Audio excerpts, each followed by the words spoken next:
सबसे बड़ा इन्वेस्टमेंट हमारा अपने खुद पे होता है। ये है mind body partnership and disease. Mind में जो चलता है love you, thank you, bless you, सभी डिवाइन सोल्स। और सबसे पहले आप सबको थैंक यू बोलती हूँ कि आप सबने खुद पे इन्वेस्ट करना स्टार्ट कर दिया है, खुद के लिए समय निकालना शुरू कर दिया, क्योंकि सबसे बड़ा इन्वेस्टमेंट हमारा अपने खुद पे होता है शुरू से। उसके लिए मैं दिल से शुक्रिया करती हूँ आप लोगों का। और आज का सेशन जो है वो बहुत खूबसूरत है, मेरे दिल के भी बहुत करीब है, क्योंकि जब मैं ये साइंस सीख रही थी तो मुझे ये समझ नहीं आ रहा था मैं काम किस पे करूँ। मतलब इतना वाइड ये साइंस है, मुझे समझ नहीं आ रहा था मैं क्या करूँ, मैं किस पे बात करूँ। एक दिन सुबह सो करके उठती, क्योंकि रात में ये सवाल अपने मन को देके सो जाती थी, अपने सबकॉन्शियस को, कि मैं क्या करूँ, मेडिकल फील्ड में इसको अप्लाई करूँ कि सिर्फ माइंड साइंस पे काम करूँ, मतलब करूँ तो क्या करूँ, डिसाइड नहीं कर पा रही थी। और मुझे एक ये तो पता था कि जितने टाइम से हम क्लिनजिंग, मेडिटेशंस और अपने पे काम कर रहे हैं, मुझे एक थॉट यूनिवर्स का मिलेगा in the form of inspiration. तो रात में अपना टास्क देके उसको सो जाती थी। एक दिन सुबह उठती हूँ और मुझे लगता है कि तब मैं आपको रियलिटी बता रही हूँ आप सब लोगों को, तब मुझे ज्ञान भी नहीं था कि थॉट से चीज़ें क्या होती है। मैंने कहा कि मैं थॉट्स पे काम करना चाहती हूँ। मैंने से पूछा कि थॉट्स पे मतलब इस पे तो भी बहुत ज़्यादा मटेरियल हम लोगों के पास कुछ भी नहीं है। मैं कहा ये मुझे नहीं पता, बट मुझे ऐसा लगता है मुझे थॉट्स पे काम करना है। और विश्वास करिए ये यूनिवर्स का ही थॉट था। मेरे ये बोलने के बाद से मेरे आसपास चीजें सिंक्रोनाइज होने लगी। मेरे पास कोई आया, उन्होंने मुझे बताया ये बुक पढ़ो, ये थॉट्स पे है। उसके बाद कोई आया मिलने के लिए, कुछ ऐसी बातचीत चल रही, तो बोले आपने ये बुक कभी पढ़ी है? मैंने कहा इसमें क्या है, ये थॉट्स पे लिखी गई। अच्छा, तो इस तरह से कारवां बढ़ता चला गया। और मैं कोर्स में भी हूँ, ट्रेन द ट्रेनर्स प्रोग्राम में भी हूँ। अभी तो मेरा कोर्स कंप्लीट हो गया है। जब मैं उसमें थी तो जो हमारे मेंटर है वो भी, हम बात कर रहे थे एक दिन हीलिंग की, और उन्होंने कहा एक उन्होंने बुक पढ़ी थी, बट उनका कहना है कि वो चूंकि मेडिकल फील्ड से नहीं है, तो उन्होंने कहा कि कोई डॉक्टर ही इसको समझ सकता है, और उन्होंने मुझे रेकमेंड की बुक। उसने लाइफ चेंज करनी शुरू कर दी। तो कहने का मतलब, जब आपका जो थॉट है ना, जो यूनिवर्स से आता है, उसमें आपको मेहनत भी बहुत ज्यादा नहीं लगती। तो आज का जो टॉपिक है ना, थॉट्स ही है। तो ये थॉट्स आते कहाँ से, पहले मैं थोड़ा सा ब्रीफ करूंगी, क्योंकि हमारे ये सेशन का पार्ट नहीं होता। थॉट्स एक अलग अपने आप में पूरा हम लोग सेशन करते हैं, पूरा सीरीज आता है थॉट्स पे। तो लेकिन मैं थोड़ा सा आप लोगों को बताती हूँ। थॉट्स दो तरह से आते हैं। एक यूनिवर्स का थॉट होता है। यूनिवर्सल थॉट जो होता है उसके मैं आपको पहले कुछ फीचर्स बताती हूँ, डिफरेंस आपको बताती हूँ, उसके बाद आज का सेशन स्टार्ट करेंगे। It's not a part of today's session, but थोड़ा सा डिटेल में लेके जाऊंगी आप लोग को, क्योंकि मेरा पर्पस यही है कि मुझे जितना आता है ना मैं मैक्सिमम दे पाऊँ। तो थॉट्स जो होता है ना, जो यूनिवर्सल थॉट्स होता है, दो तरह से थॉट्स हमें आते हैं, दो तरह के थॉट्स आते हैं। एक यूनिवर्स का थॉट होता है और एक हमारी प्रोग्रामिंग से आता है, वो अभी हम लोग आगे सीखेंगे। तो जो यूनिवर्स से जो थॉट आपको आता है वो क्या होता है, उसका वेट बहुत लाइट होता है। मतलब उसको आपको जैसे वो थॉट आएगा तो आपको अच्छा फील होगा, आपको हैवी फील नहीं होगा। उसको आप उसकी एनर्जी क्या होगी, एक्सपांसिव होगी, एक्सपैंड करेंगे। मतलब आपको लगेगा कि अरे मैं बहुत अच्छा महसूस कर रही हूँ, आप एनर्जेटिक फील करेंगे। उसका नेचर क्या होगा, इन्फिनाइट होगा। आप कुछ भी आ सकता है थॉट आपको। जैसे मेरा ये आया कि मुझे थॉट्स पे काम करना है, बट मुझे जो ड्रीम है, मेरा सपना है कि मैं ये साइंस सबको सिखा सकूं, वर्ल्ड में स्प्रेड कर सकूं इस पावर को। और दूसरा हीलिंग सेंटर्स बनाने का, ये मेरा थॉट है। इसमें मैं थिंकिंग अटैच नहीं करती, कैसे होगा, कहाँ से आएगा, कैसे होगा, क्योंकि थॉट वो अगर यूनिवर्स का आया है वो सारे रास्ते मेरे लिए तैयार करेगा। मुझे सिर्फ अपना काम करते जाना, मतलब मुझे सिर्फ एक्शन लेना है, मुझे अपने स्किल पे काम करना है। मुझे जितने लोग मिलेंगे मुझे उनको सिखाते जाना है। मुझे नहीं पता उसमें से कौन सा ऐसा पर्सन आएगा और बोलेगा श्वेता मेरे पास इतनी सारी चीजें हैं, मैं आपके साथ मिल करके हीलिंग सेंटर खोलना है। मुझे नहीं पता क्या होगा। तो कहने का ये मतलब होता है कि वो बहुत इन्फिनाइट तक आपका जो नेचर उसका होता है वो इन्फिनाइट नेचर का होता है। उसकी क्वालिटी जो होती है उस थॉट की, जो यूनिवर्स का थॉट होता है, वो बहुत क्रिएटिव होता है। जैसे अगर मैं आपको बताऊं तो इस थॉट्स पे मैंने कितने सेशंस लिए हैं अभी 5-6 ईयर्स में, मुझे खुद को अब याद नहीं है। इतना भी अभी तक सेशंस थॉट्स पे किया है, एवरी टाइम मुझे कुछ नया क्रिएशन उसमें मिलता है। मैं कुछ नया उसमें डाल पाती हूँ, कुछ नया कर पाती हूँ। क्या चीजें वाकई क्रिएटिव होती हैं, क्योंकि जिस थॉट को लेके मैं काम कर रही हूँ, जो इंस्पिरेशन मुझे मिला कि मुझे इस पे काम करना है, वो सच में बहुत क्रिएटिव होता है। उसका नेचर ही क्रिएटिव होता है। उसकी जो चार्ज होता है वो पॉजिटिवली चार्ज होता है। उसका एसेंस डिवाइन होता है उस थॉट का। उसमें आप हमेशा अलाइव की फीलिंग में रहते हैं कि आप बहुत अच्छा महसूस करते हैं। उसका इमोशन लव का होता है। आप विश्वास करिए, मैं जब भी इस पे काम करती हूँ मैं एक अलग लेवल पे रहती हूँ, क्योंकि मैं एकदम literally I love this work. अभी कितने चैलेंजेस अभी हमारे घर में चल रहे हैं, मतलब घर में भी कुछ चैलेंज चल रहा है। और अभी जो बेसमेंट की शिफ्टिंग है, क्योंकि मेरा जो पूरा हॉस्पिटल था उसका एक पूरा फ्लोर जो है पूरा बेसमेंट में था, इन पैथोलॉजी और सारी चीजें। तो अभी शिफ्टिंग हो रही है। वो जो अभी हुआ है कि बेसमेंट में कोई बिजनेस नहीं रन करेंगे, तो अभी सारा काम चल रहा है। उसके बावजूद भी जब इस चेयर पे बैठ जाती हूँ और इस काम के लिए बैठ जाती हूँ, तो मेरा जो लव है टूवर्ड्स दिस साइंस, मुझे लोगों को सिखाना है, वो मुझे एक अलग लेवल पे लेके जाता है। मैं आपको ईमानदारी से बताती हूँ, आप मुझे चैम्बर में या हॉस्पिटल में आके देंगे, इतना चार्ज नहीं दिखती हूँ, इतना ज्यादा आपको मेरा मतलब मेरे में इतनी हैप्पीनेस आपको वहां नहीं दिखेगी जितनी यहाँ दिखती, राइट। बिलीफ में अगर मैं कहूँ तो इनफिनाइट पॉसिबिलिटीज ही हमें दिखा, इनफिनाइट पॉसिबिलिटी, होलनेस की फीलिंग देता है हमें, और ये एफर्टलेस होता है। ये काम ना मुझ में बिल्कुल इसमें एफर्ट नहीं लगता मेरा, विश्वास करिए। मैं पढ़ने में, जैसा दीदी ने कहा, आई एग्री विद हर कि हम पढ़ते बहुत ज्यादा, हमें अगर आधा घंटे का भी टाइम मिल रहा है, पेशेंट्स अगर रिपोर्ट अभी बन रहे हैं, रेडी हो रहे हैं, तब तक अगर हम बैठे भी हैं, उनका वेट कर रहे हैं, क्योंकि अभी एंड में कुछ पेशेंट्स आए, उनको रिपोर्ट कुछ कराने के लिए दिया है और पता है हाफ एन आवर में रेडी हो जाएगा, तो उस हाफ एन आवर में भी कुछ पढ़ लेते हैं। तो ये मैं एग्री करती हूँ कि एक जमाना हो गया कोई पिक्चर देखे हुए, मतलब 2 या 3 पिक्चर्स अभी हम लोगों ने देखी, बट वो भी वो देखी जो मुझे गोल के टूवर्ड्स ले जा सकता है, या जो मेरे लिए एक इंस्पिरेशन का काम कर सकता है। तो ये होता है यूनिवर्स का जो थॉट होता है, और एक थॉट जो होते हैं वो हमारी प्रोग्रामिंग से आता है। तो प्रोग्रामिंग से जो थॉट्स आते हैं वो जो है, जो हमने आज तक देखा है, सुना है, पढ़ा है, ये उस तरह से हो। इसके लिए एक छोटा सा एक्सरसाइज करते हैं, और सब लोग अपनी आंखें बंद कर ले, अपनी आंखें बंद कर ले सब, और एक नाम मैं ले रही हूँ, देखिएगा, उसके बारे में आपको सोचना है, फिर बताइएगा क्या उनका चेहरा या कोई चीज सामने आई कि नहीं आई, राइट। तो ऐश्वर्या राय, अब अपनी आंखें खोल ले। अब दूसरा नाम बताती हूँ, आप सब इस एक्सरसाइज को करिए। दूसरा नाम है ब्लैक फुटेड फेरेट, आंखें बंद करिए सब लोग, और दूसरा नाम जो मैं ले रही हूँ उसको देखने की कोशिश करिए, black footed ferret. Aishwarya Rai का दिखा। इसका रीजन है, जो बताने का पर्पस है कि कुछ थॉट्स जो हैं हमारी प्रोग्रामिंग से आते हैं, और मैक्सिमम थॉट्स हमारी प्रोग्रामिंग से आज की डेट में हमें आ रहे हैं। क्यों? क्योंकि ऐश्वर्या राय को हमने देखा है, सुना है, उनके बारे में पढ़ा है, तो प्रोग्रामिंग है। ब्लैक फुटेड फेरेट के बारे में ना पढ़ा है, ना देखा है, ना सुना है उनकी, इसलिए वहां कुछ भी नहीं है अंदर में प्रोग्रामिंग में, इसलिए हम उन्हें सोच कर भी नहीं देख पा रहे, उनके बारे में हम सोच भी नहीं पा रहे कि वो कैसे होंगे। वो एक रेयर एनिमल है, बहुत छोटा सा एक रेयर एनिमल है, क्योंकि हमने उसके बारे में ना पढ़ा है, ना सुना है, ना देखा है, तो आ ही नहीं रहा है। तो आज के बाद ये सोचिएगा कि जो हमें थॉट्स आ रहे हैं वो आ कहाँ से रहे। अगर वो अच्छे नहीं है, जो मैंने अभी सारे कैरेक्टरिस्टिक्स आपको बताए, अगर हर एक थॉट के बाद वो सारे फीचर्स आपको फील नहीं हो रहे, तो वो थॉट्स आपको आपकी प्रोग्रामिंग से आ रहे हैं। और प्रोग्रामिंग में जितने भी थॉट्स आपको आ रहे हैं, उसके बाद अगर आपको अच्छा फील नहीं हो रहा है, तो इसका मतलब कि वो नेगेटिव थॉट्स है। नेगेटिव थॉट्स है, इसका मतलब प्रोग्रामिंग क्या है, अंदर में नेगेटिव है। तो उस नेगेटिव प्रोग्रामिंग के लिए रिस्पॉन्सिबल कौन है? हम खुद हैं, क्योंकि हमारे यहाँ बैठ के सोचने का पावर किसी को नहीं दिया divinity. We are the only thinkers in our mind.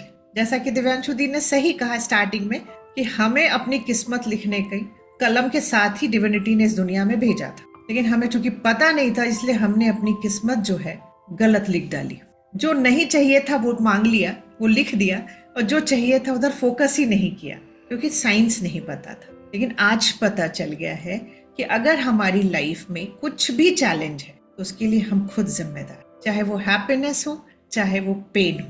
तो आज के बाद जो दी ने कहा ना, किसी को ब्लेम नहीं करना, खुद को भी ब्लेम नहीं करना है, क्योंकि ब्लेम करेंगे तो गिल्ट में जाएंगे, गिल्ट में जाएंगे तो गिल्ट और शेम का जो मतलब मैं कहती हूँ वाइब्रेशन होता है, वो लोएस्ट वाइब्रेशन है। तो हम लोएस्ट वाइब्रेशन में चले जाएंगे, फिर यूनिवर्स से वही चीजों को अट्रैक्ट करेंगे। तो वो नहीं करना हमें रिस्पॉन्सिबिलिटी लेनी है कि yes, I take 100% responsibility of my all challenges.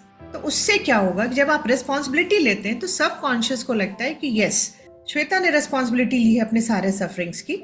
उसके बाद जब मैं कहती हूँ please help me to come out, तो वो कहता है कि yes, I can do anything for you. But अगर मैं कहती हूँ मेरे चैलेंजेस इसलिए बढ़े, तो कहेगा अरे यार, श्वेता की लाइफ में मुझे हैप्पीनेस ऐड करना है, तो सही करना, वो उसके हाथ में है नहीं, तो बैक ऑफ करके बैठ जाता है। इसलिए मैं कहती हूँ कि आज के बाद से, क्योंकि we are the only thinkers in our mind, तो हम जो भी अपनी और थॉट्स ट्रैवल करता है, थॉट्स हमारा फ्यूचर क्रिएट करता है। तो आज जो भी हमारी लाइफ में हो रहा है, उसके क्रिएटर हम खुद हैं, राइट। ये क्लियर हो गई चीज यहाँ पे। तो अभी अगर देखिए, क्योंकि थॉट्स एक दिन में हमें 12,000 मिनिमम, मैक्सिमम कहीं मेंशन है 60,000, बट किसी जगह पे 90,000 भी मेंशन है। अगर अप्रोक्सीमेटली 1,00,000 थॉट अगर हमें पर डे आ रहे हैं, तो आप थॉट्स को नहीं कंट्रोल कर सकते, और नहीं आप उतना ऑब्जर्व करके जान सकते कि कितने थॉट क्या चल रहा है। बट मैं कहती हूँ अगर बाहर की दुनिया में सब कुछ अच्छा चल रहा है, तो समझिए यहाँ अच्छा चल रहा है। बाहर की दुनिया में सब कुछ उल्टा सीधा चल रहा है, तो समझ जाइए कि यहाँ सब सही करना है। होता क्या है ना, अभी भी हम लोग इतने सालों से काम कर रहे हैं, कभी कभी क्या होता है, शुरू में तो सीरीज चलती थी सफरिंग की, एक के बाद दूसरा, क्योंकि समझ ही नहीं पाते थे कि कहाँ से क्रिएट हो रहा है, ड्वेल करते चले जाते थे उसमें। अभी क्या हुआ, एक कुछ बुरा हुआ, मान लीजिए नहीं अवेयरनेस में आई चीज, दूसरा होता तब तक तो यहाँ की घंटी बज जाती कि अरे यार यहाँ करेक्ट करो, एक के बाद एक शुरू हो गया चैलेंजेस लाइफ के। तो समझ में आने लगा है कि यस, अब ऑब्जर्वर बन गए हैं अपने थॉट्स के, क्योंकि अभी भी इतने थॉट्स को हम में से कोई भी कमांड नहीं कर दे सकता कि नहीं ये मत आओ, ये मत करो, ये नहीं करो, नहीं कर सकते हम। बट बाहर की दुनिया से आप अंदर की दुनिया को एसेस कर सकते हैं कि यहाँ क्या चल रहा है, क्योंकि जो बाहर दिख रहा है वो यहाँ चल रहा है, तभी हो जाए। क्योंकि कैसेट यहाँ है, कैसेट और सीडी जो भी, आजकल तो पेन ड्राइव लगता है, पेन ड्राइव सीडी जो भी है वो यहाँ है, हम सिर्फ पिक्चर बाहर देख रहे हैं, बाहर की पिक्चर बदल ली तो यहाँ का पेन ड्राइव बदलना होगा हम लोग, राइट। तो जो इम्पोर्टेंस है थॉट का वो यही है कि थॉट्स ट्रैवल करते हैं, थॉट्स हमारे सारे फ्यूचर प्रेजेंट को क्रिएट करता है। तो अगर हमें जो भी चीज़ अपनी लाइफ में चाहिए, अगर आप अपनी सोच में उसको डाल लेते हैं, उसको अपने जीवन का एक हिस्सा बना लेते हैं, तो हम वो चीज़ को क्रिएट कर सकते हैं, राइट। तो आज का जो हमारा टॉपिक है वो, चूंकि हमारा जो कोर्स है वो है mind body partnership and disease, तो आज हम लोग ये जानेंगे कि माइंड बॉडी कनेक्शन क्या होता है, माइंड बॉडी पार्टनरशिप क्या होता है, and mind body partnership and disease क्या होती है। क्योंकि मेन हमारा कोर्स का जो नाम है वो यही है, लेकिन अभी तक हम लोगों ने पहले जाना व्हाट इज माइंड, फिर बॉडी जाना, and now today we are going to learn about what is mind body connection and what is the mind body partnership and disease, right. Start करते हैं आज का सेशन। ये है mind body partnership and disease. तो इसमें सबसे पहले हम जानेंगे कि माइंड बॉडी कनेक्शन क्या होता है। माइंड बॉडी कनेक्शन में सिर्फ अवेयरनेस होता है, माइंड में जो भी चल रहा होता है बॉडी उसके लिए अवेयर होता है, right. But what is mind body partnership? Partnership में 3 स्टेजेस होते हैं। पहला होता है अवेयरनेस, वहां पे दूसरा वहां पे होता है कम्युनिकेशन, थर्ड वहां पे होता है कोऑपरेशन। अब मैं इसको एक अच्छे से आपको समझाती हूँ। कहने का मतलब, आपके माइंड में अगर नेगेटिव थॉट्स चल रहे हैं किसी चीज को लेकर के, बहुत ज्यादा आप नेगेटिव जोन में रहते हैं, बहुत ज्यादा नेगेटिविटी में आप रहते हैं, बहुत ज्यादा आपके अंदर सप्रेस्ड एंगर है, फियर है, गिल्ट है चीजों को लेकर के, तो आपके यहाँ वो थॉट्स चल रहे हैं, उससे रिलेटेड सारे थॉट्स यहाँ। तो माइंड और बॉडी में एक अवेयरनेस है, तो वो ये देखता है कि माइंड में जो नेगेटिव थॉट्स है वो बॉडी को कम्युनिकेट करता है, ईच एंड एवरी सेल्स को। मैं आज आपको एक और फैक्ट बताती हूँ कि हम लोग आज तक जानते थे कि हमारे पास एक ब्रेन है, नहीं, हमारे पास ट्रिलियंस ब्रेन है, हर सेल का अपना ब्रेन है। इसलिए जो थॉट यहाँ चल रहा है ना, सेम चीज कन्वे हो जाती है हमारी बॉडी के ईच एंड एवरी सेल्स में, राइट। अब चूंकि जो नेगेटिव थॉट्स है उसकी एनर्जी भी नेगेटिव है, तो आपने वही एनर्जी, वही चीज आपने अपनी पूरी बॉडी में इम्पार्ट कर दिया। कहने का मतलब कि अब माइंड से में जो चीज चल रही थी वो बॉडी में कम्युनिकेट हो। अब चूंकि वो नेगेटिव चीजें चल रही है, नेगेटिव चीजें आपने कम्युनिकेट किया है उसको, तो अब बॉडी को पता है कि जो भी मुझे ऑर्डर मिला है, जो भी मुझे टास्क मिल रहा है, मुझे उसको कोऑपरेट करना है अपने ओनर। तो जिस तरह की एनर्जी हम इम्पार्ट करते हैं उससे रिलेटेड वो हमारी बॉडी में चैलेंजेस देना शुरू। तो इस तरह से हमारा जो है माइंड बॉडी पार्टनरशिप कहा जाए, क्योंकि आपने उसको सिर्फ थॉट के रूप में कमांड दिया, क्योंकि हम लोग कहते हैं वो ऑर्केस्ट्रा का वो लीडर होता है जो सारे म्यूजिकल इंस्ट्रूमेंट्स बजाने वाले को वो करता है, गाइड करते हैं वो। तो जो म्यूजिक यहाँ प्ले होगा वही सारी बॉडी में कम्युनिकेट हो। तो अगर यहाँ नेगेटिव चीजें चल रही है तो आपने उसको कम्युनिकेट किया ईच एंड एवरी सेल्स में, और अब हमारे सेल्स उसको कोऑपरेट करने के लिए कि जो मुझे टास्क मिला है, जो मुझे ऑर्डर मिला है, मुझे एग्जीक्यूट करना है, तो वो हमारे बॉडी में डिजीज स्टार्ट करते हैं। क्योंकि अगर वो नेगेटिव है तो वो हमारी बॉडी में चेंजेस स्टार्ट करते हैं, क्योंकि उनको पता है कि जो भी मुझे टास्क मिला है, कमांड मिला है, मुझे कोऑपरेट करना है। तो अगर हम माइंड के थ्रू अपनी बॉडी में डिजीज क्रिएट कर सकते हैं, तो इसी माइंड के थ्रू हम अपनी बॉडी से डिजीज को डिलीट भी कर सकते, क्योर भी कर सकते। It's a pure 100% science. तो इसलिए हम लोग कहते हैं कि अभी क्या है, हम लोगों का जो कम्युनिकेशन है वो नेगेटिव है मोस्ट ऑफ द टाइम। अगर हम पॉजिटिव कम्युनिकेशन करते हैं तो, और उसको कहते हैं कोऑपरेट करने के लिए, तो वो कोऑपरेट 100% करता है। आपको पता है इतना सुंदर रिश्ता है माइंड एंड बॉडी का, कि बॉडी अगर आपको पेन भी फील करा रही है ना, वो आपसे अटेंशन चाह रही है, वो चाह रही है कि प्लीज थोड़ा मुझे अटेंशन दो, मैं यहाँ सब चीजें स्टोर हो रही है, नेगेटिव चीजें स्टोर हो रही है। और जब आप उससे कहते हो, जैसे मान लीजिए आपको कुछ भी अनईजी फील हो रहा है, आपको एंजाइटी हो रही है, अचानक से नर्वसनेस हो रहा है, मैं कहती हूँ ना 2-3 मिनट्स आप अपने आप को दे सकते हो। जब तक आप डॉक्टर को कॉल कर रहे हो, यहाँ तो मैक्सिमम डॉक्टर्स है, लेकिन कहने का मतलब कि जब तक आप अपने को कॉल करते हो तब तक 2 मिनट तो लगेगा उनको, अगर वो ऊपर भी है तो भी आप तक पहुंचने में 2 से 3 मिनट लगेगा। तब तक आप एक काम करिए, अपनी बॉडी को लूज छोड़ दीजिए एकदम, क्योंकि टेंस बॉडी में ना अगर आपकी बॉडी टेंस है तो माइंड भी टेंस है। Beautiful relation between body and mind. तो माइंड को तो आप टेंशन को नहीं रोक सकते, बट बॉडी को जैसे रिलैक्स करते हैं माइंड भी थोड़ा काम और रिलैक्स होने लगे। जब ये रिलैक्स होगा तभी आपकी बात सुनेगा। तब आप इससे कह सकते हैं कि मेरे अंदर क्या चल रहा है, please help me to come out please.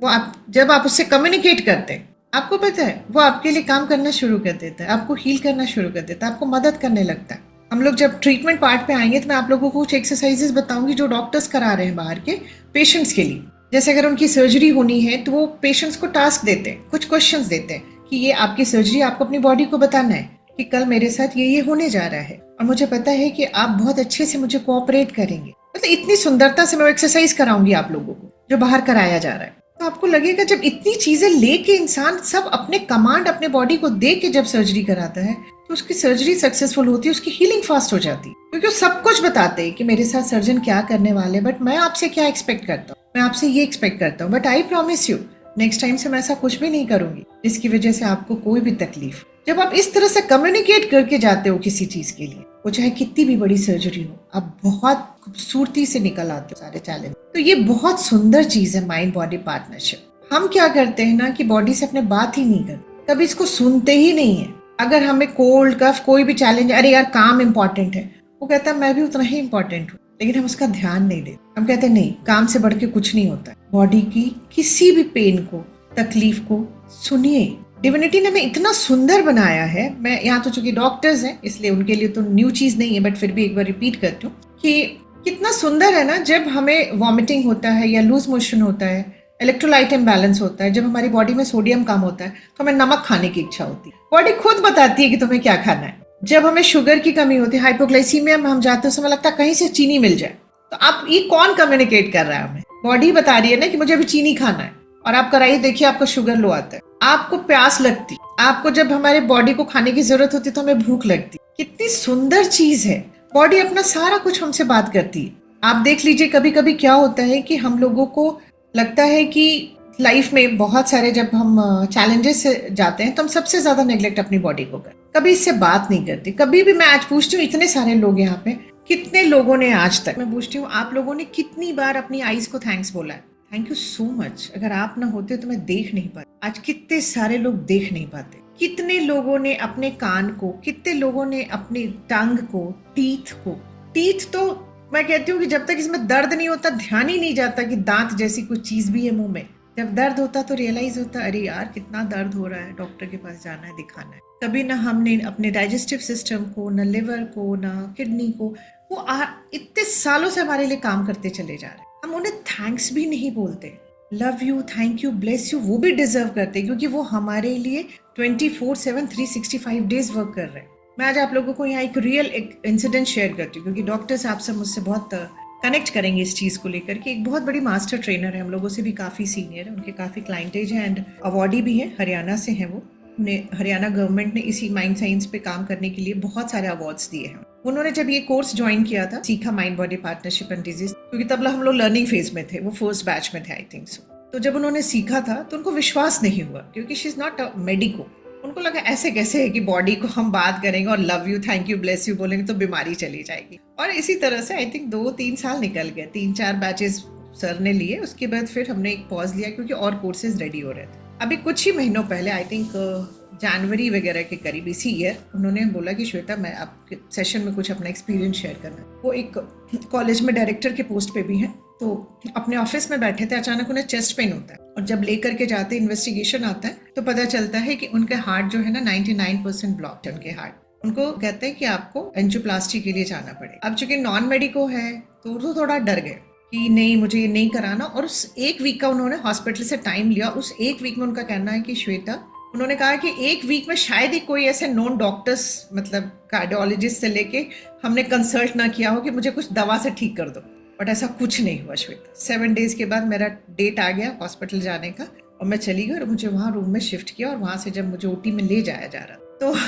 उस समय आप लोगों की मुझे कोर्स की बात याद आई कि मैंने अपने कभी हार्ट को लव यू, थैंक यू, क्योंकि वो कंसेंट तो साइन कराते हैं हम एक, तो जब साइन कर रहे थे मेरे हस्बैंड तो सबकी आंखों में आंसू थे, और मैंने यही सोचा कि मैंने कभी अपने हार्ट को जो इतने सालों से काम करते हैं कभी love you, thank you, bless you बोला ही नहीं था। बोला अच्छा ठीक है कुछ नहीं करती हूँ। जब तक रूम से लेकर के मुझे ओटी तक जाते तब तक क्यों ना मैं अपने इस हार्ट को love you thank you bless you बोलती। और उन्होंने बोलना स्टार्ट किया और जो भी नर्स स्टाफ बीच में आ रहे थे उनको भी बोल रहे थे और बार बार अपने हार्ट को love you thank you bless you बोलते हुए चले गए ओटी। फिर बोले पता नहीं क्या था, जो मेरे जो कार्डियोलॉजिस्ट थे, जो ट्रीटिंग मेरे डॉक्टर थे, जैसे वो एंटर किए मैंने कहा doctor can I hug you. तो डॉक्टर चूंकि मेरे बेटे की उम्र के थे तो उन्होंने कहा श्योर श्योर, और मैंने उन्हें गले लगाया। और थोड़ी देर के बाद मैं अपना love you thank you bless you बोल रही थी। थोड़ी देर के बाद उन्होंने कहा नहीं होगा, ये चीज़ मुझे सुनाई दी।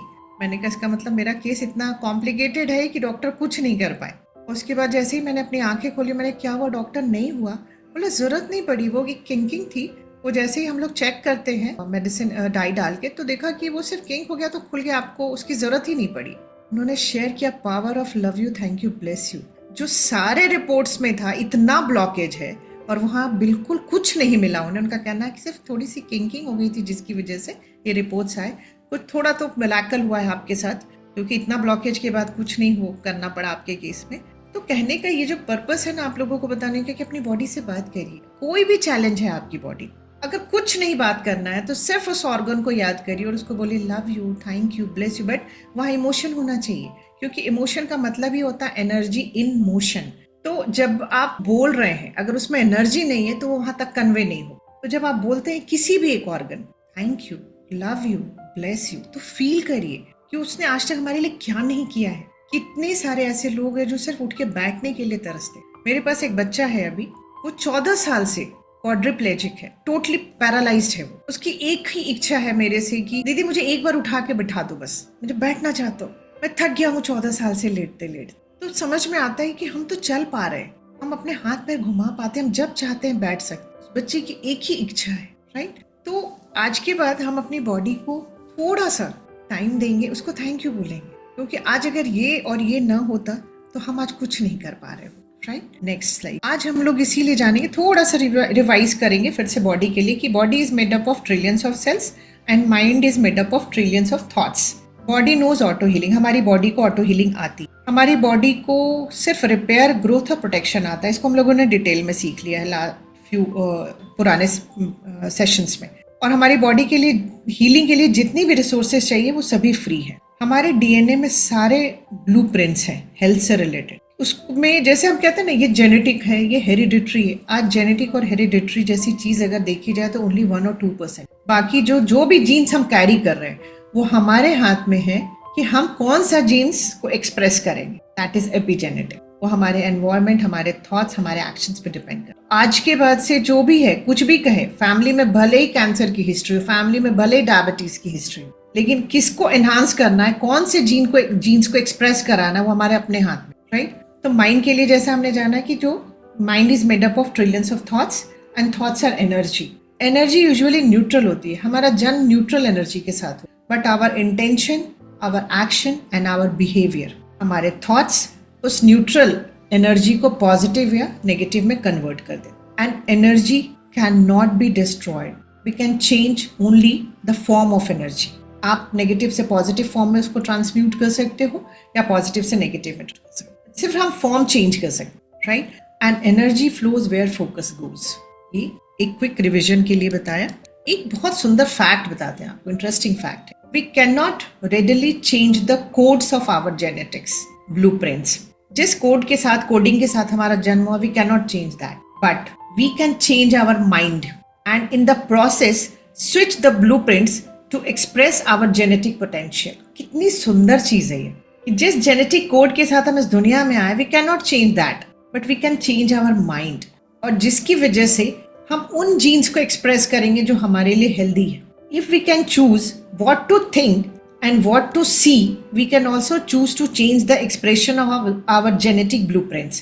It's not our genes that control our lives, it's our beliefs and it's the way we think about our lives. ये हमारे बिलीफ में है कि अरे डायबिटीज तो हेरिडिटरी है, जेनेटिक है, अगर मेरे पेरेंट्स में सबको है तो मुझे होना ही होना है। चेंज दिस बिलीफ, नहीं होगी आपको डिजीज। कितनी सुंदर सी चीज है। माइंड जैसी चीज दे के डिविनिटी ने हमें रियली वरदान दिया है, और वो सोचने का पावर भी हम ही को दिया है, क्योंकि we are the only thinkers in our mind. मैं कहती हूँ ना कि एक बार गौतम बुद्ध जी का बहुत सुंदर कोट है कि our worst enemy can not harm us as much as our own unguarded negative thoughts can harm us. मतलब हमारा वर्स्ट एनिमी भी हमारा वो नुकसान नहीं पहुंचा सकता जो हमारे खुद के नेगेटिव थॉट्स पहुंचा लेंगे हमारे। तो सबसे बड़े शत्रु भी हम ही हैं अपने आप। अगर आपको किसी भी तरह का चैलेंज हो, चाहे हेल्थ हो, वेल्थ हो, सक्सेस हो, फेम, रिलेशनशिप, सब में अगर आपको चैलेंजेस मिल रहे हैं तो एक ही चीज कहती हूँ, खुद के रास्ते से खुद हट जाइए।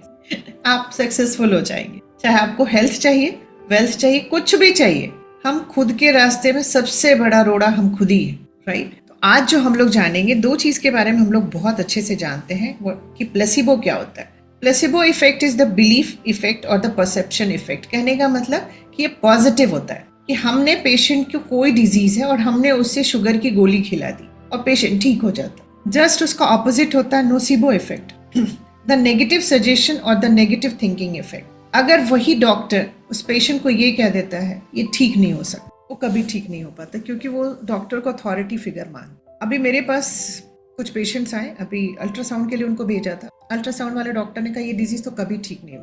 अब विश्वास करिए 2 बार से वो मेरे पास आ रहे हो, सिर्फ रो रही है वो बच्ची की मैडम, बट उन्होंने तो कहा, क्योंकि वो जिस स्टेट में थी ना उस समय कि ठीक हुआ नहीं हुआ, वो थोड़ा फाइट एंड फ्लाइट रिस्पॉन्स में थी।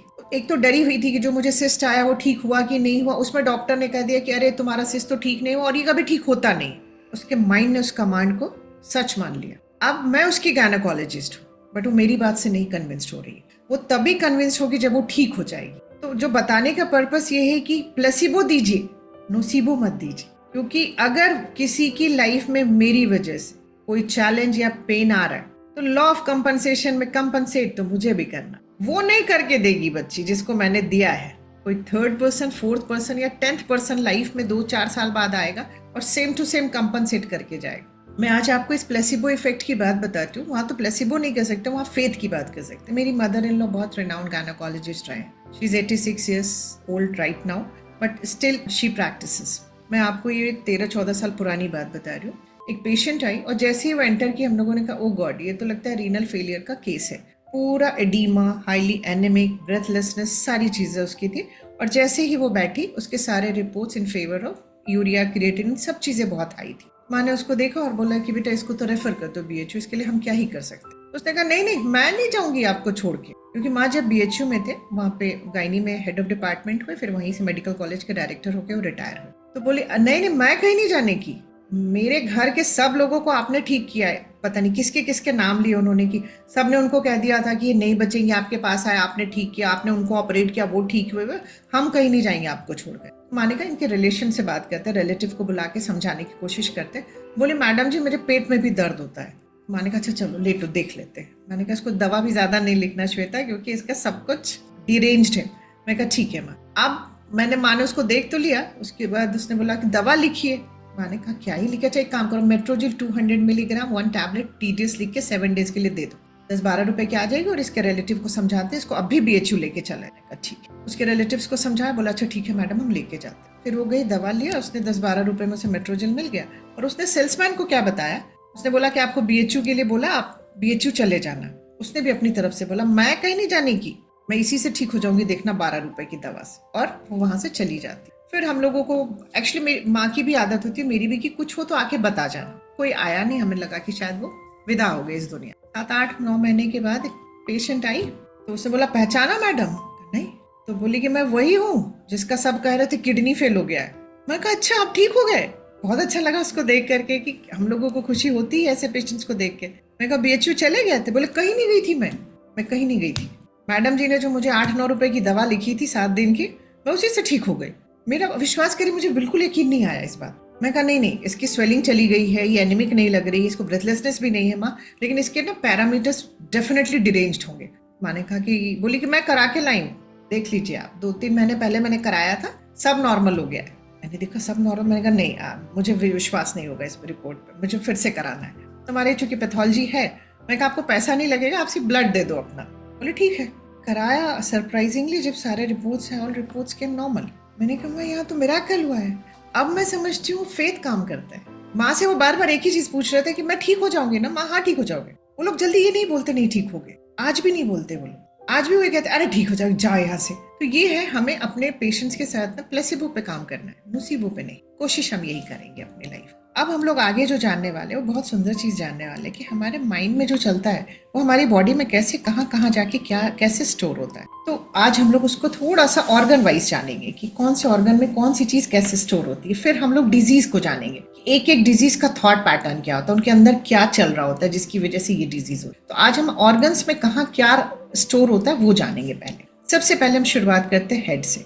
हेड हमें रिप्रेजेंट करता है क्योंकि हमारी आइडेंटिटी हमारे हेड और चेहरे से ही होती है। तो ये यहाँ पे चीजें चैलेंजेस कब आना शुरू होता है, when something is wrong in head usually means we feel something is very wrong with us. जब हमें ये लगता है कि मेरे साथ सब कुछ गलत हो रहा है, लोग मेरे साथ गलत कर रहे हैं, तब आप देखिएगा इससे पूरे रिलेटेड चेंजेस आपको सारी चीजें मिलेंगी। आपको हेडेक हो सकता है, आपको माइग्रेन हो सकता है। अब ये देखिएगा लोग मेरे साथ, जब भी आपको ये फील होगा कि मेरे साथ चीजें गलत हो रही हैं, तब आपको हेड से रिलेटेड चैलेंजेस होंगे। मतलब वहां की जो थॉट्स है उसकी एनर्जी यहाँ स्टोर हो। हेयर जो है वो हमारे स्ट्रेंथ को रिप्रेजेंट करता है। तो जब भी हम टेंशन और फ्रस्ट्रेशन में होंगे तो हमारा हेयर फॉल हो। आप ये चीज देख लीजिएगा। और आज हेयर फॉल बढ़ने का रीजन भी सबसे बड़ा ये है क्योंकि आज बच्चे भी टेंशन में रहते हैं और बहुत हद तक फ्रस्ट्रेशन में रहते हैं, बहुत चीज से फ्रस्ट्रेटेड है बच्चे भी। उसके बाद आता है ईयर्स। ईयर का काम होता है सुनना, वो सुनने के काम आता है, राइट। तो अगर आपके कान में दर्द हो रहा है तो इसका मतलब पता है क्या है कि कोई ऐसी चीज आपको बोली जा रही है जो आप सुनना नहीं चाहते और उसको लेके आप बहुत गुस्से में, वो आपको जो बोला जा रहा है आप रिप्लाई नहीं कर पा रहे हो, आप अपनी सफाई नहीं दे पा रहे। ईयर एक is anger about what is heard, जो आप सुनना है आपने या जो आप सुन रहे हो आप सुनना नहीं चाहते, तब आपको ईयर एक दर्द होता है। और जब आपकी सुनने की क्षमता कम होती है इसका मतलब कि बहुत लंबे टाइम से आप किसी को सुनना नहीं चाहते। आपको पता है हम लोग जो टर्म्स बोलते हैं ना, माइंड इसको नहीं लेता है। जैसे मैं आज आपको बताती हूँ, मेरे यहाँ कुछ एल्डरली पर्सन है जो बहुत ज्यादा बेसिकली इनर वर्ल्ड से ही इरिटेबल है। तो वो खुद तो बोलते हैं लेकिन जब कोई और उनसे बात करता है या बोलता है तो बहुत जल्दी, अच्छा चुप रहो, मुझे नहीं सुनना तुम्हें, मुझे नहीं सुनना तुम्हें। वो हर बात में सबको चुप करा देते हैं और आज बहुत कम एज में उनकी हियरिंग लॉस हुई है। माइंड क्या कहता है, मुझे नहीं सुनना, वो उसको मना करते हैं पर्सन को, बट माइंड को नहीं समझ में आता। माइंड को क्या समझ में आता, मैसेज क्या जाता कि मेरे ओनर को सुनना ही नहीं है। आज के बाद जो हम शब्दों का प्रयोग करते हैं ना उसको बहुत सोच समझ के करना होगा। हम क्या कहते हैं, हम आपको नहीं सुनना चाहते, या हम बाद में पीछे भी बात करेंगे तो हम कहेंगे कि पता है वो इतना ज्यादा बोलते मुझे एकदम अच्छा नहीं लगता उनको सुनना। आपका माइंड जो है ना ले रहा है इसको सुनना नहीं पसंद है, फिर आपकी वो हियरिंग कैपेसिटी कम करने लगे। Eyes represents the capacity to see, नाम इटसेल्फ बताएगा आपको। तो जब आई के चैलेंजेस आएंगे ना तो आप समझ लीजिए कि आप पास्ट नहीं देखना चाहते, अपना फ्यूचर नहीं देखना चाहते और प्रेजेंट नहीं देखना। कुछ ऐसी चीजें पास्ट में हुई, प्रेजेंट में हो रही या फ्यूचर में जिसको आप बार बार करें, I don't want to see this. मैं आज आपको अपने ही बताती हूँ क्या होता था कभी भी लाइफ में। मुझे I think I was in 8th standard जब मुझे चश्मा लगा। कभी कभी लाइफ में या फैमिली में या कुछ चीज ऐसी हो जाती थी तो जब रात में सोने जाती थी तब हम लोग इस साइंस को नहीं जानते थे, तो मैं यही कहती थी कि हे भगवान अब ये दोबारा मत दिखाना, ये जो आज चीजें हुई ये दोबारा नहीं देखना। और यही सोचते सोचते प्रेयर करते हुए सो जाती थी कि मुझे दोबारा मत दिखाना, मुझे दोबारा मत दिखाना। तो डिविनिटी ने को ये नहीं समझ में आता था ना, कि मुझे ये नहीं समझ आता था कि मुझे ये सेंटेंस नहीं बोलना था, क्योंकि मैं ये बोलते बोलते सो जाती थी, कॉन्शियस हो जाता था, सब कॉन्शियस इस सेंटेंस को उठा लेता था और कुछ समय के बाद मेरा विजन कम होने लगा, मुझे देखने में दिक्कत आने लगी। अब जब मैंने साइंस को पढ़ा तो मुझे अपने से कोरिलेट कर पाई, क्योंकि मुझे चश्मा, मेरे घर में मेरे फादर मायोपिक नहीं थे, मेरे मदर नहीं थी, मेरे घर में पहला चश्मा मुझे ही लगा। मेरे यहाँ किसी को चश्मा नहीं था कम एज में, बच्चे के एज में, बचपन में पहली थी।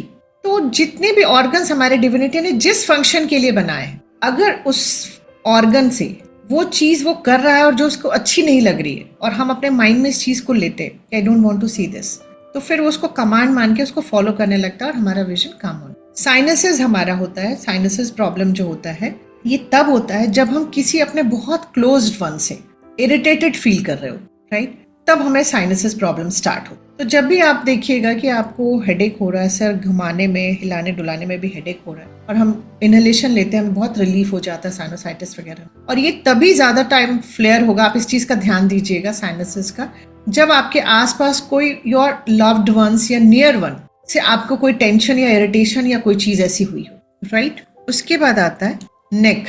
ये जो नेक होता है ना, ये स्ट्रेंथ और रिजिडिटी के लिए होता है, ये हमारी रिजिडिटी को रिप्रेजेंट करता है। तो जिनको भी नेक चैलेंजेस होता है ना, बेसिकली वो बहुत रिजिड पर्सन्स होते हैं, उनमें फ्लेक्सिबिलिटी बिल्कुल नहीं होती है, they don't want to change themselves. उनको लगता है कि क्या डायलॉग है वो, मेरे शब्द ही शासन है, वैसा ही होता है उन लोगों का। वो इतने रिजिड होते हैं कि उनको लगता है जो मैंने बना दिया वही नियम है, कानून है।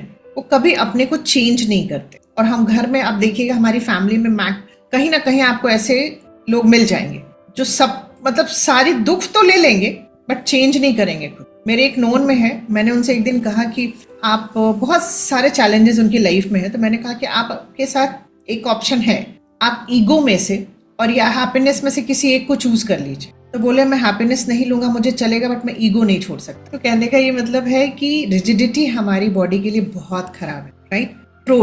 Throat represents our ability to speak up for ourselves और ask for what we want. Sore throats are always anger. आप देखिएगा जब भी आप कोई चीज किसी से बोलना चाहते हैं और आप नहीं बोल पाते तब आपको थ्रोट प्रॉब्लम शुरू होती है, क्योंकि ये बोलना चाह रहा है और हम जो बोल नहीं पा रहे हैं तो उस नेगेटिव एनर्जी यही स्टोर हो रही है। एक बार का मैं आपको वाकया बताती हूँ, यही सेशन चल रहा था, आई थिंक 2 साल हो गए इस बात को। और उस दिन कुछ ऐसा हुआ था कि मुझे भी किसी को बोलना था और मुझे उस दिन इतनी ही खांसी आ रही थी, तो मैंने कन्फेस किया कि मुझे किसी को कुछ बोलना था, क्योंकि वो बात जो कह रहे थे वो गलत थी और मैं अपनी सफाई नहीं दे पाई, क्योंकि वो बड़े हैं, हम लोगों के जो एक वैल्यू हमें मिली है, संस्कार मिले हैं कि बड़े गलत भी हो तो चुप रह जाओ, बट बॉडी नहीं चुप होती है। इसको अगर था तो मैं खांस रही थी बहुत ज्यादा और मैंने भी बोला कि लगता है दीदी किसी को कुछ बोलना चाहते हैं। मैंने कहा वेरी ट्रू, बोलना है, नहीं बोल पाई और सीधे आ गई उस सेशन में, तो इस वजह से खांसी यहाँ आ रही है, राइट।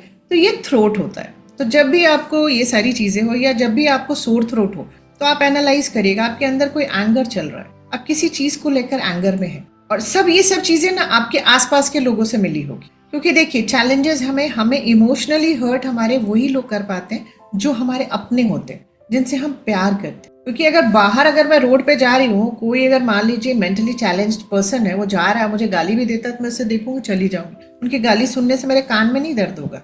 बट वही चीज अगर मेरा कोई फैमिली मेंबर या लव्ड वन बोलेगा, नियर वन बोलेगा, तो यहाँ पेन होगा, क्योंकि वहाँ इमोशंस अटैच्ड है and emotion is energy in motion, right. तो अब आते हैं बैक पे। Back represents our support system. Back को बनाई है डिविनिटी ने, हमारा बैक अगर ना हो तो हम पूरा सपोर्ट सिस्टम हमारा बैक ही हो। तो अपर बैक जो होता है, अगर आपको वहां पेन हो रहा है तो आप समझ लीजिए कि उस समय आप इमोशनली इम्बैलेंस्ड है and you need a support from your loved ones. और नहीं मिल रहा है तब आपको लगता है यार थक गई हूँ। अगर आपका कोई भी अपना कहता है कि यार अपर बैक में बहुत दर्द हो, तो समझिएगा उसको। वो भले न समझ पाए उसके अंदर क्या चल रहा है, बट आप ये साइन सीख रहे हैं, पूछे क्या हो गया, क्या चल रहा है। और जैसे कि बहुत सारे सेशंस में आप लोग कभी अगर फिर से हमसे जुड़ते हैं तो आपको सिखाऊंगी कि सबका लव लैंग्वेज अलग होता है, सबका प्रेफर्ड थिंकिंग सिस्टम अलग होता है। एक होता है मेटा प्रोग्राम, जिसमें हम कहते हैं आर्ट ऑफ आस्किंग क्वेश्चन। जैसे वो बोल रहा है कुछ नहीं, कोई ऐसी बात नहीं है, बट आप ये सरफेस लेवल की बात वो आपसे कर रहा है, लेकिन आप उसके डीपर स्ट्रक्चर में जा सकते हो। तो आर्ट ऑफ आस्किंग क्वेश्चन है। ये सारी चीजें अगर हम सीख जाते हैं ना तो हम बहुत खूबसूरती से अपनों से बात करें, तो आप उसको सपोर्ट दे सकते हैं, तो उसको बहुत अच्छा महसूस होगा। और विश्वास करिए, अब हम लोगों को बॉडी में कोई भी पेन और चैलेंजेस होता है ना, चाहे हम लोग कभी कभी ऊपर नीचे होते रहते हैं, तो हम लोग यही बात करते हैं चल क्या रहा है ये देखो, पहले उसको क्लीन करो। मेडिसिन लास्ट ऑप्शन रखते हैं कि अगर नहीं रिलीफ मिला तो will take some medicine, analgesic और कोई चीज हम ले लेंगे, राइट। जो ये समझाने का पर्पस है कि अपर बैक में अगर पेन हो रहा है किसी को, तो आप समझ लीजिए उस समय उसको इमोशनल सपोर्ट की जरूरत है। ही और she is feeling lack of emotional support that time. उसके अंदर कोई टर्मोइल चल रहा है, टर्बुलेंस है, जिसको शांत करने की जरूरत है। Middle back stores guilt. अगर मिडिल बैक में कोई पेन है तो आप समझ लीजिए आपने कोई गिल्ट स्टोर किया हुआ है। तो सबसे पहले तो उस इमोशन को फील समझना होगा, किस रीजन से है वो गिल्ट। मान लीजिए अगर नहीं याद आता है, लेकिन अगर है तो पहले उस इमोशन को फील करिए, लिव करिए। हम लोग क्या करते हैं, हमें कोई भी इमोशन आता है ना तो हमें लगता है अरे यार ये नेगेटिव इमोशन आ रहा है, हटो यहाँ से, चलो कुछ ऐसा काम करते हैं जिससे हम डाइवर्ट हो। हम डाइवर्ट तो हो जाते हैं बट उस इमोशन को हम बरी कर देते हैं। एंड फीलिंग्स और emotions buried alive never die. वो आपकी बॉडी में किसी भी जगह पे जाके स्टोर हो। तो अगर मिडिल बैक में है, आपको पेन अगर होता है, तो pain is a sign of guilt. कहीं भी आपको बॉडी में पेन है, it's a sign of guilt कि आपके अंदर गिल्ट का इमोशन हावी है।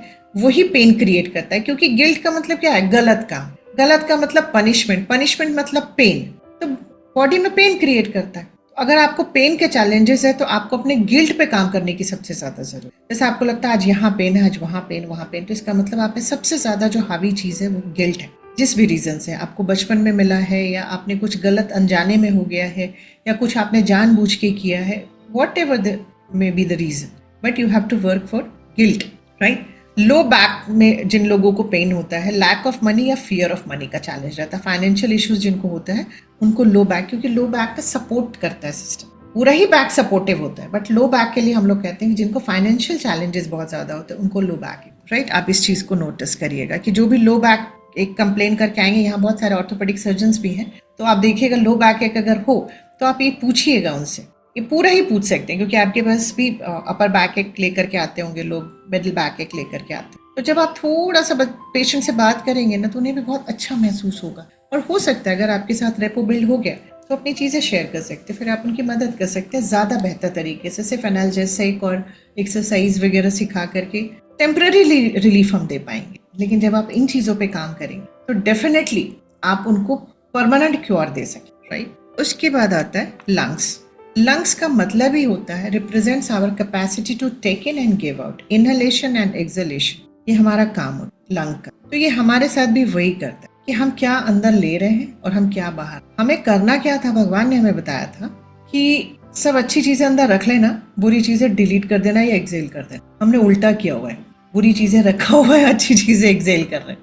और लंग्स के चैलेंजेस उन लोगों को आते हैं जिनको ये लगता है कि I don't have the right to live life fully, वो एक सफोकेटिंग फीलिंग में रहते हैं, सफोकेटिंग रिलेशनशिप में रहते हैं। आज आजमा का प्रॉब्लम हो या जितने भी रेस्पिरेटरी डिजीजेज हैं आज बढ़ रहे हैं, क्योंकि सबसे बड़ा चैलेंज जो है रिलेशनशिप्स। मैं एक चीज आपको बार बार बोलूंगी, जितने भी चैलेंजेस आते हैं वो आपके नियर एंड डियर वंस के पास से आते हैं, ये चीज याद रखिए। वो आपके फ्रेंड्स हो सकते हैं, आपके अपने फैमिली मेंबर्स हो सकते हैं, या आप जिनके साथ ज्यादा समय बिताते हैं वो हो सकते हैं, मतलब जिनसे आप अटैच्ड हैं। तो लंग्स का प्रॉब्लम उन लोगों को होता है। मैंने भी अभी जब मैंने इन चीज़ों को पढ़ा तो मेरी फैमिली में कुछ लोगों को लंग चैलेंज हुआ था, लंग का चैलेंज था, तो मैंने जब उनसे ये बात किया तो बोली हाँ मुझे ये है, क्योंकि कोई मेरी सुनता ही नहीं है श्वेता। मुझे पता है कि मतलब मेरा होना नहीं होना कोई मतलब ही नहीं बनता, और सबको अपनी लाइफ की पड़ी है, सब अपने जीने में लगे, बट मेरा क्या हो रहा है, मैं कैसे जो इससे किसी को लेना देना। एग्जैक्टली सेम फीलिंग थी उनकी कि मुझे कोई राइट नहीं है हंसने बोल, सब हंसता है बोलता है इस घर में, बट मेरे लिए सारी बंदिशें, तो वो सफोकेटिंग फीलिंग में ही थे।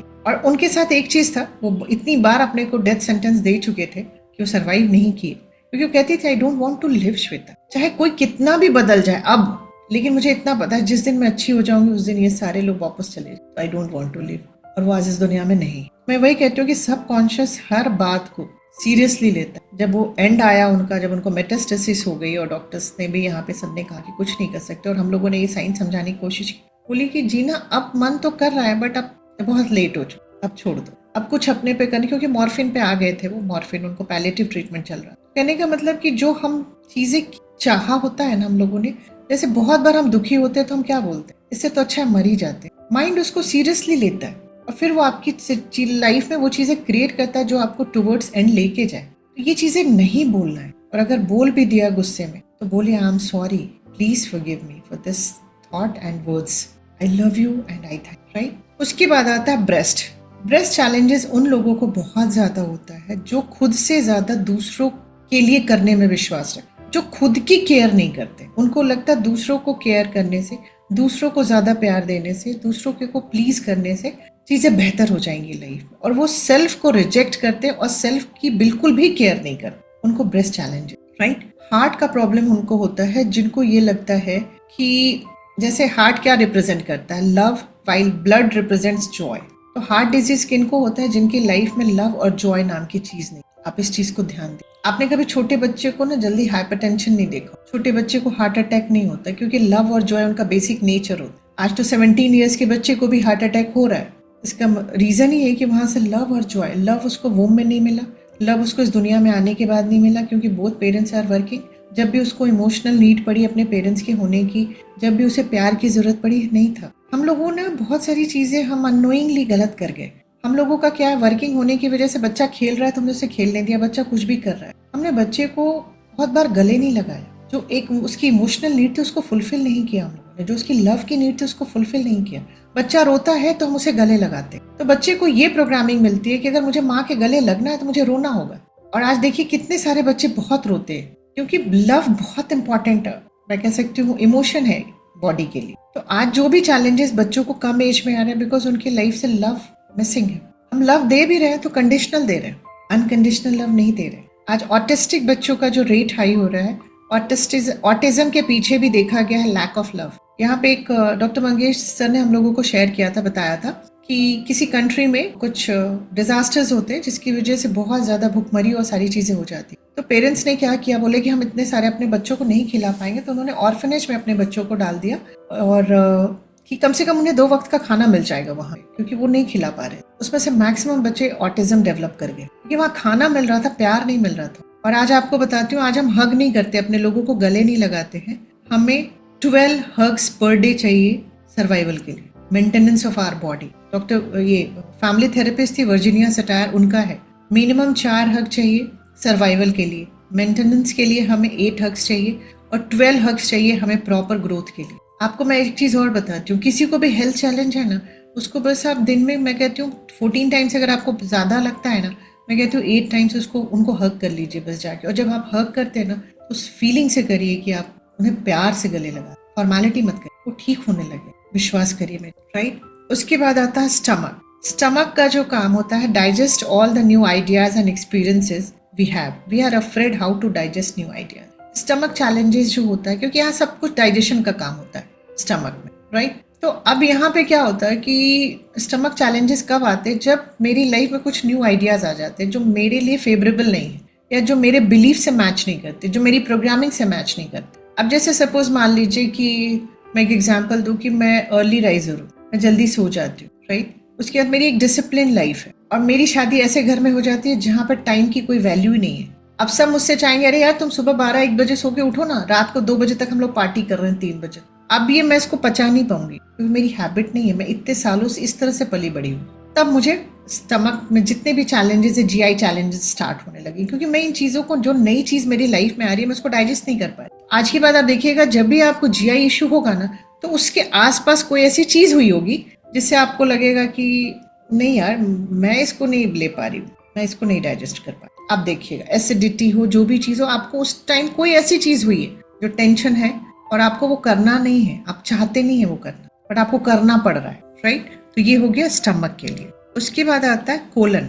कोलन की एक्शन क्या होता है, सबको लेट गो करना है, सारी चीजें जितनी भी वेस्ट चीजें डाइजेशन के बाद वहां से निकालना है। तो कोलन हमें यही सिखाता है कि जो भी हमारे काम की चीज नहीं, उसको लेट गो करो ना, लेकिन हम नहीं करते। इसलिए आप देखिएगा, जिनको कॉन्स्टिपेशन का चैलेंज होता है ना, वो पास्ट में अटके रहते हैं, वो जल्दी किसी को फॉरगिव नहीं करते, वो लेट गो नहीं करते जल्दी। आज के बाद ना, मैं जो भी चीज बता रही हूँ ना, अपने आसपास इन चीजों को देखने की कोशिश करिए। अभी जब हम डिजीज के साथ जाएंगे तो डिटेल पैटर्न देखेंगे। यहाँ तो मैं सिर्फ ऑर्गन को लेके बता रही हूँ कि जिस ऑर्गन का जो काम है ना, हमारा माइंड उससे, उसी से रिलेटेड चीजों को करा। लेग्स का क्या होता है, लेग्स से हम आगे बढ़ते हैं, चलते हैं। इसका जो फंक्शन होता है, carriers forward in life. Leg problems often indicate a fear of moving forward. Leg problem तभी आता है जब हम अपनी लाइफ में आगे बढ़ना नहीं चाहते, डर लगता है। कोई काम अगर हम करना चाहते हैं, हमें लगता है कि नहीं यार, ये सही होगा, नहीं होगा, गलत तो नहीं हो जाए, नहीं। तो जब भी आप फॉरवर्ड स्टेप लेने में डर रहे हैं, कोई नया काम करने में डर रहे हैं, या नई सिचुएशंस में आप डर रहे हैं, तब आपको लेग से रिलेटेड प्रॉब्लम, चैलेंजेस स्टार्ट। नीज का भी जो है ना, इसका भी फ्लेक्सिबिलिटी से रिलेटेड है। ये लोग जल्दी फ्लेक्सिबल नहीं होते, रिजिड पर्सन होते हैं। जिनको भी नी जॉइंट में आप पेन देखिएगा ना, उनके एक अपने आइडियाज है, बहुत स्टबर्ननेस होता है उनको, वो जल्दी अपनी चीजों को चेंज नहीं करते। आप उनको लगता है उनका आइडिया ही सब सर्वोपरि है, वो सही है, और वो आपको जस्टिफाई करके बता भी देंगे, साबित कर देंगे कि यस, ही और शी इज राइट।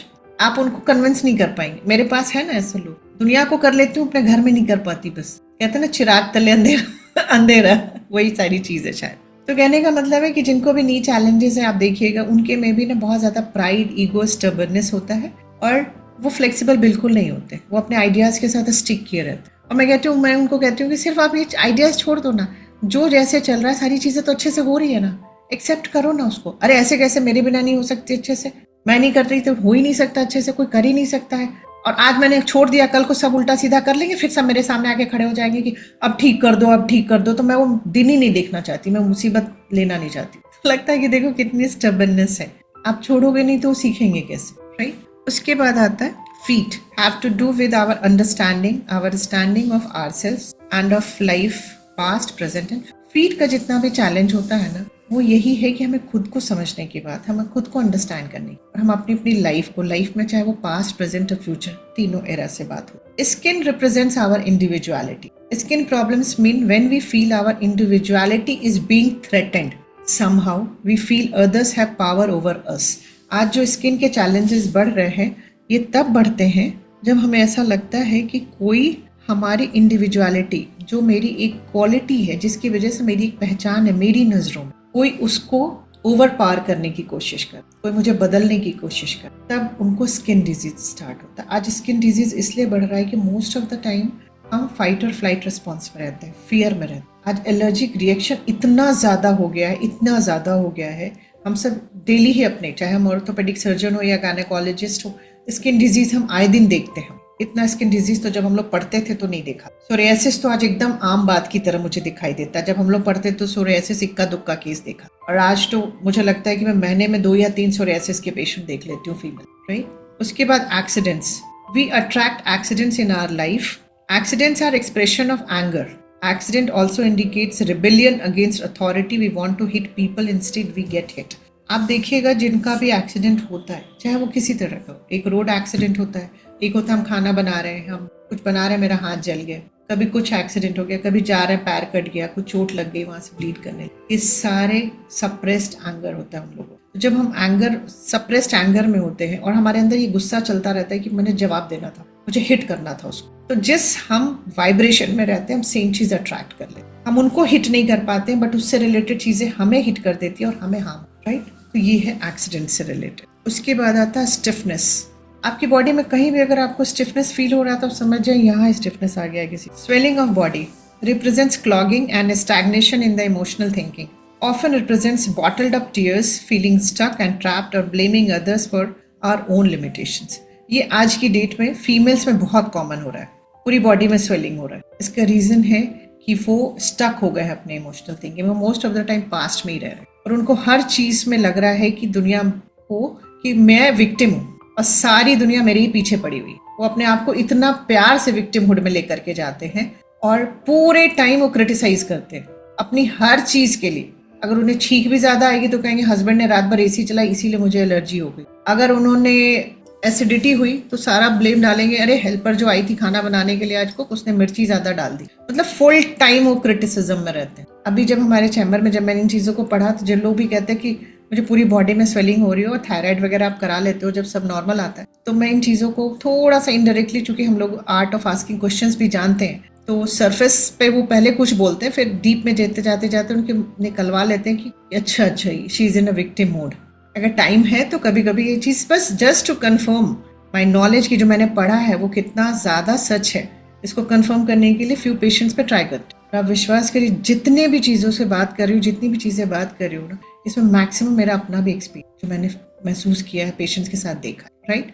ट्यूमर्स क्या होते हैं हमारी बॉडी में? ट्यूमर्स दोनों तरह के हो सकते हैं, बेनाइन और मैलिग्नेंट, दोनों तरह के ट्यूमर्स।